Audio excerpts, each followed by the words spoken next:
Hello, I'm Livia, and today we're diving into a story that challenges everything you thought you knew about one of America's closest allies, Canada. For decades, it's been seen as a friendly neighbor, a reliable partner, a nation standing side by side with the United States in war and peace. But what happens when that neighbor starts biting the hand that protects it?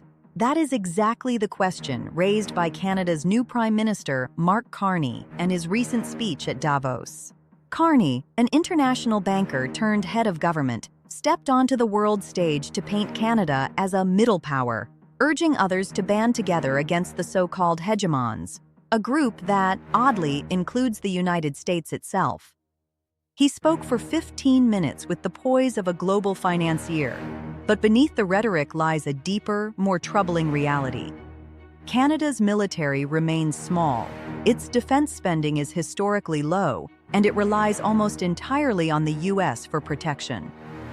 In this video, we'll unpack the truth behind Carney's words, explore Canada's real military and economic power, and ask whether the country is overestimating its independence while underappreciating the American shield that keeps it safe. Canada has long worn the badge of a loyal ally, though often quietly, behind the scenes of global conflicts.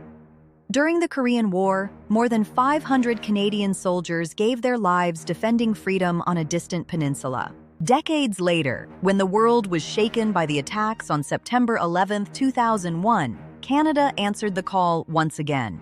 Its military, though modest at just 68,000 personnel, deployed troops to Afghanistan from the very start and remained engaged until 2014, sacrificing 158 of its soldiers along the way. Unlike the US, Canada did not formally send forces to Vietnam, yet hundreds of Canadians volunteered to fight alongside American troops, and as many as 140 never returned.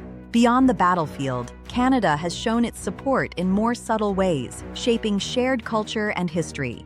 Films like Argo remind us of Canadian courage in the shadows, while the musical Come From Away celebrates the compassion of everyday Canadians during moments of crisis. Many Americans have family ties to Canada, living proof of a shared heritage and mutual respect that spans generations. Canada's loyalty is also rooted in long-standing alliances.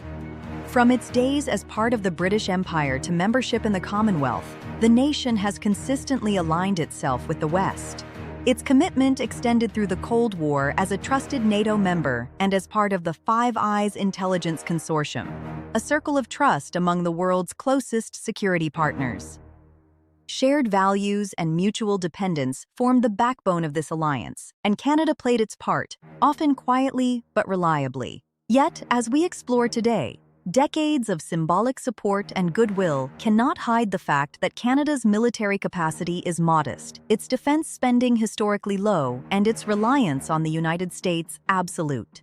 The legacy is admirable, but the reality of modern geopolitics demands a closer look at the fine line between loyalty and dependence, especially as new leadership takes the stage and redefines the narrative of Canada's role in the world.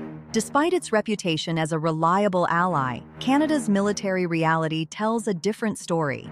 With just 68,000 active personnel, 15,000 in the Air Force, and roughly 8,400 sailors manning about 30 ships, Canada maintains a force far smaller than its northern neighbor might suggest. For almost 4 decades, Canada has failed to meet NATO's guideline of spending 2% of its GDP on defense. Its last consecutive years at or above that mark were around 1989 to 1990. Today, with a GDP of $2.4 trillion, Canada spends well below that threshold, and even Prime Minister Mark Carney projects the nation will only reach the 2% mark by 2030. By comparison, other small Western nations carry their weight with far greater urgency. Poland, with a population of 39 million and a GDP of $1 trillion, spends $38 billion on defense, nearly 4.7% of its GDP. Finland, with just 5.6 million people and a $300 billion economy, spends over 3% of GDP, maintains 23,000 active troops, and can mobilize nearly 900,000 reserves if needed. These nations understand the realities of geography, proximity to threats, and the importance of deterrence. Canada, in contrast, exists largely under the protective umbrella of the United States. Its freedom of the seas, the ability to export oil, and its defense against any potential aggressor are guaranteed by American military power. Without this support, Canada's relatively small and underfunded military would struggle to respond to serious threats. The reliance is absolute. And yet, at Davos and in political rhetoric, Canada often presents itself as a more independent, influential player than reality supports.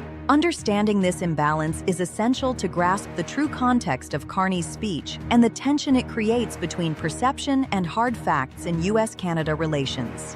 When Mark Carney took the stage at Davos, the world's elite bankers and policymakers leaned in, expecting the measured tone of a seasoned international financier. What they got was something far more provocative, a 15-minute address that quietly but unmistakably challenged the United States while recasting Canada's role on the global stage. Carney painted the world in broad, almost fantastical strokes, dividing nations into hegemons and middle powers. Oddly, in his taxonomy, the United States, the very protector of Canada, was lumped in with China, a rising authoritarian power, as a hegemon.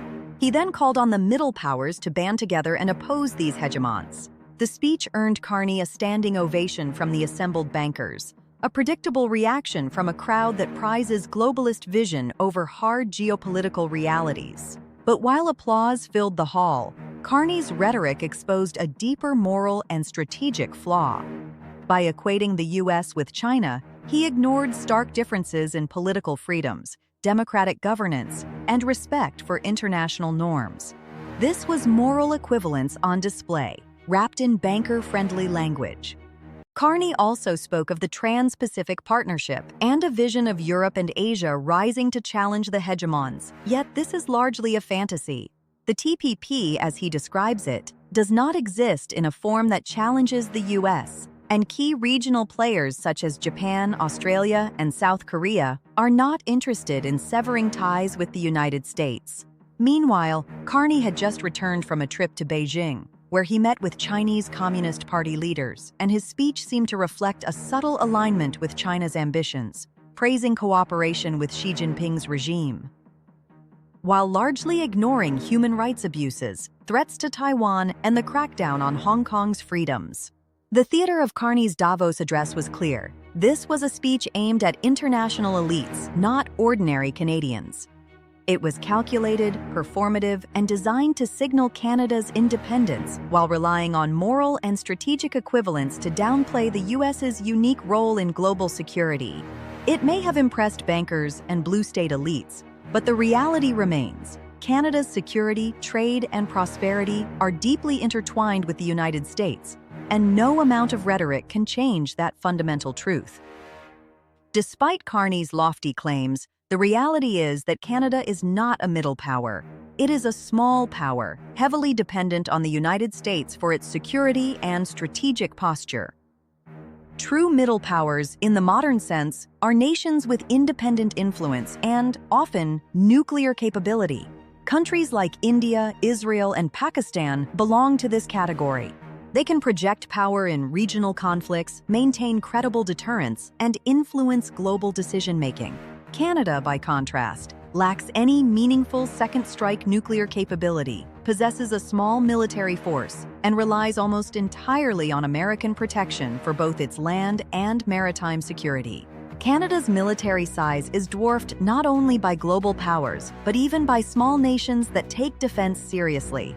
Poland, with a population of 39 million, spends 4.7% of its GDP on defense, maintaining a $38 billion military and a highly mobilized reserve capable of deterring conventional threats. Finland, with just 5.6 million people, invests 3% of its GDP, maintains 23,000 active troops, and can mobilize nearly 900,000 reserves in wartime. These nations demonstrate what it truly means to carry the weight of one's defense obligations. Canada, in contrast, has 68,000 active military personnel, limited ships and aircraft, and little capacity to independently repel an aggressor. Geography offers Canada some protection, with vast distances separating it from traditional land-based threats. But the seas and Arctic routes that allow Canada to export energy, maintain trade, and assert sovereignty are safeguarded by the U.S. Navy. Without this umbrella, Canada would be strategically vulnerable. Yet, Carney's rhetoric positions Canada as a bold middle power, implying independence and influence it simply does not possess.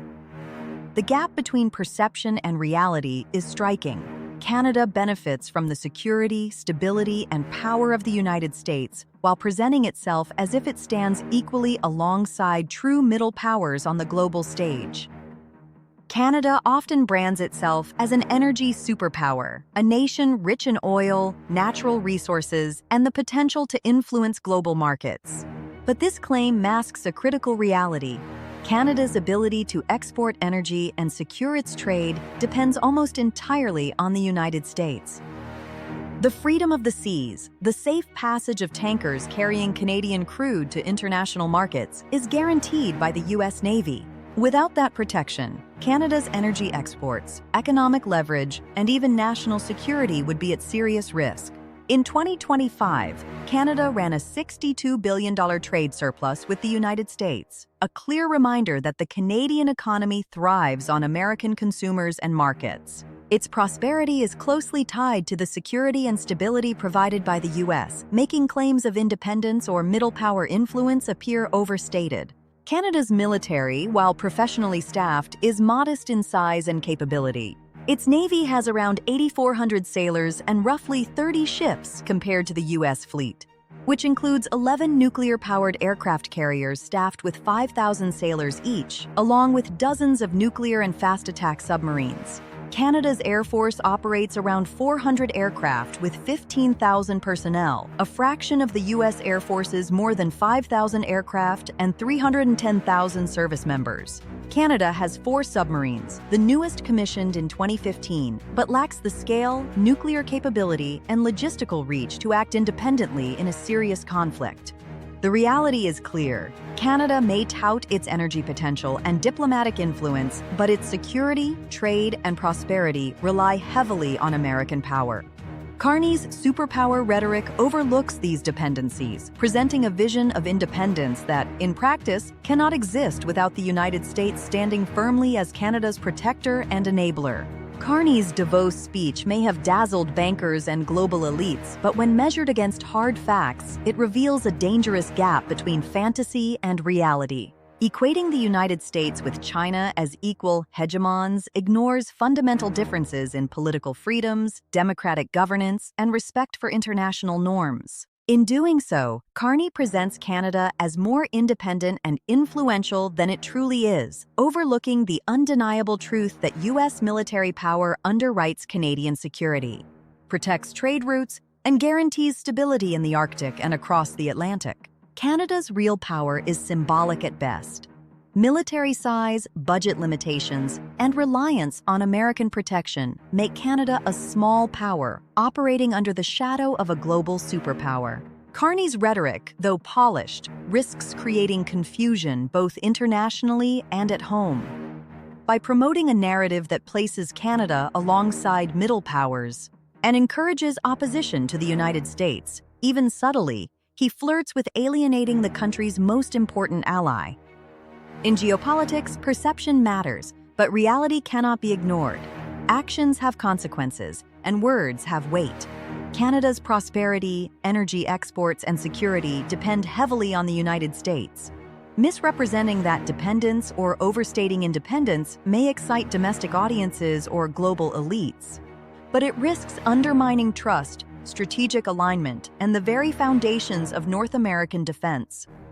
As we've seen, Canada's image as a middle power or energy superpower is more fiction than fact. The reality is that Canada thrives under the security and stability provided by the United States, benefiting from freedom of the seas, trade partnerships, and military protection that it cannot independently guarantee. Mark Carney's speech at Davos may have painted a bold, idealized vision, but understanding the true balance of power is essential in today's complex world. For ordinary citizens, policymakers, and investors alike, distinguishing perception from reality isn't just academic. It's a matter of strategy, security, and survival. If you found this analysis insightful, subscribe to Global Shift Analysis for more deep dives into the forces shaping our world. Comment below with your thoughts on Canada-US relations, and stay informed as we continue uncovering the truths behind global power dynamics.